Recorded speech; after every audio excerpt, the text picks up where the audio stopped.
সোণাপুৰ মহাবিদ্যালয়ৰ এটি নতুন বিকল্প পথৰ আধাৰশিলা স্থাপন কৰা হয়।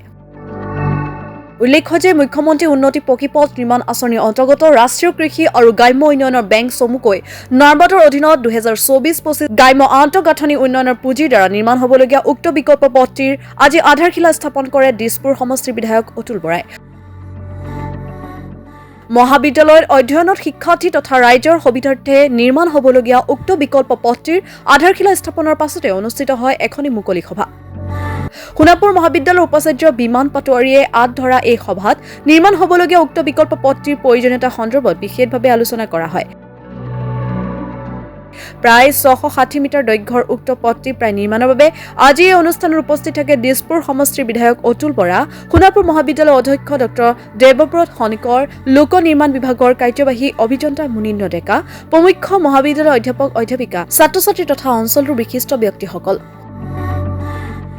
আজি যিটো পথৰ আজি আমি আধাৰশিলা কৰিছোঁ, সেই পথটো কাহানিবাই এই কলেজখনৰ কাৰণে প্ৰয়োজন আছিলে, কাৰণ বহুত টকা লাগে কাৰণে কামখিনি কৰিব পৰা সম্ভৱ নাছিল।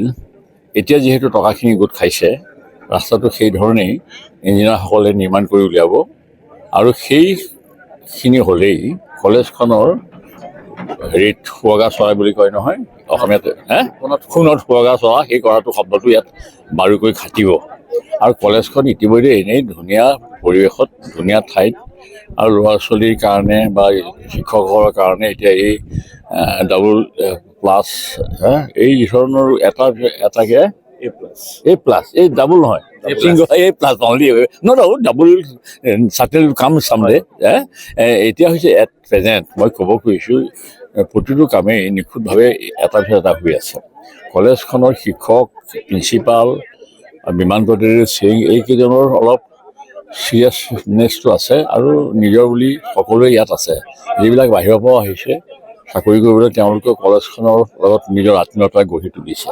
সেইকাৰণে কলেজখনৰ ভৱিষ্যত সুন্দৰ হ'ব, সেইটো চবেই অনুভৱ কৰে। মই নিজেই ইয়ালৈ আহি মন্ত্ৰী হৈ থাকোঁতে জংঘল কাটিছিলোঁ, আৰু মই নিজেই ইয়াত আধাৰশিলা কৰিছিলোঁ। এইটো 90 চনতে 9 মে আছিলে।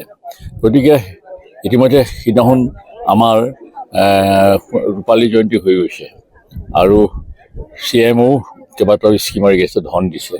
এটা হ'ল আমাৰ এটা হল এটা লাগে, তাৰ কাৰণে আমাৰ অডিটিয়াম হল এটা লাগে, মস্ত ডাঙৰ অডিটিয়ামটোৰ কাৰণে যিটো টকা দিব কৈছিলে, এতিয়া সদ্যহতে আমাক সেই গোটেইখিনি দিয়া নাই। 1,25,00,000 দিছে, 25 লাখ দিছে।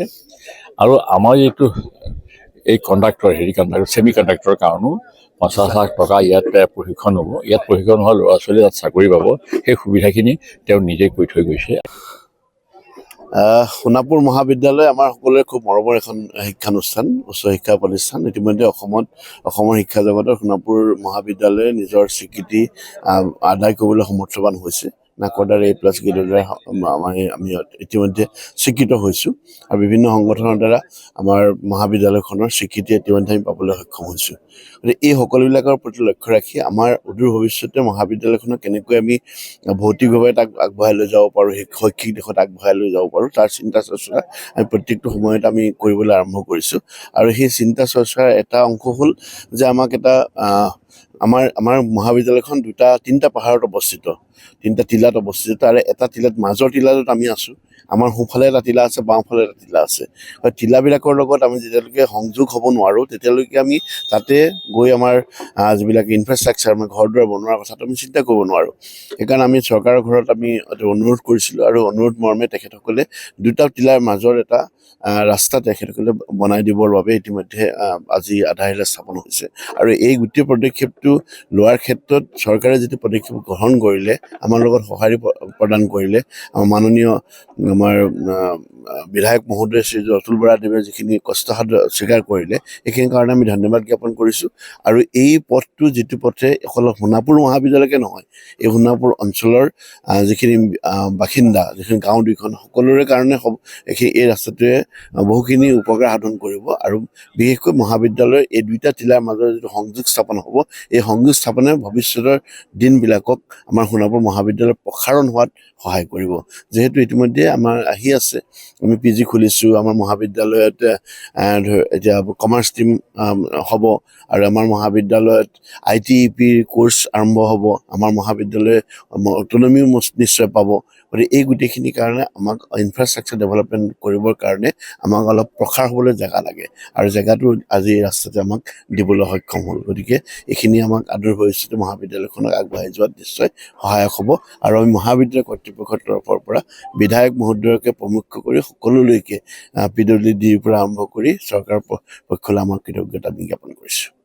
আৰু এই ৰাস্তাটো মানে আমি আৰম্ভ কৰোঁতে আমি নিজাকে কলেজৰ ফালৰ পৰা ৰাস্তা এটা বনাই দিয়া হৈছিল, যাতে PWDৰ মানুহ আহিলে ভালকে ছাৰ্ভে কৰিব পাৰে। তেনেকৈ আমাৰ ৰাস্তা আমি বহুত খৰচ হ'ব বুলি ভাবিছিলোঁ, কিন্তু খুব এটা খৰচ নহ'ল, বহুত কম খৰচতে হ'ল। এটা ৰাস্তা মানে তলৰ পৰা এই গাৰ্লছ হোষ্টেললৈকে ওলাব পৰাকৈ বনাই দিয়া গৈছিল। সেইকাৰণে কামটো ধৰক আমাৰ কলেজৰ প্ৰিন্সিপাল ছাৰৰ এইটো মানে প্ৰিন্সিপালে ইনিচিয়েটিভটো ল'লে এই ৰাস্তাটো বনাই দিব লাগে। এই ৰাস্তাটো বনোৱাৰ কাৰণেহে কিন্তু কুইক হৈছে। এই ৰাস্তাটো নাথাকিলেহেঁতেন মানে PWD মানে ইমান আগবাঢ়ি নাহিলেহেঁতেন। চ' আমি এটা মানে ৰোড মেপ এটা দি দিয়া হৈছিল যে এইখিনি আমি ভাবিছিলোঁ 1 লাখ মান খৰচ হ'ব, কিন্তু নহ'ল। প্ৰায় নাই, বেছি পইচা খৰচ একদম হোৱা নাই, কম খৰচ হৈছে। আৰু এইটোৱে আমাৰ ইনিচিয়েটিভটো মানে চিভিলত, আৰু এনে পেপাৰ ৱৰ্কছো বহুত হৈছিল, বহুত বছৰৰ পৰা আমি লাগি আছোঁ, বহুত জেগাত দিছোঁ, কিন্তু এইবাৰ এই চিফ মিনিষ্টাৰৰ মানে মেইনলি ইণ্টাৰভেনশ্যনৰ কাৰণে কামবিলাক সোনকালে হৈছে।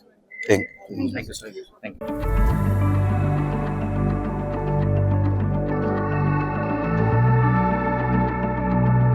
সোণাপুৰৰ পৰা আদিত্য বড়োৰ ৰিপৰ্ট, মাই নিউজ এনি।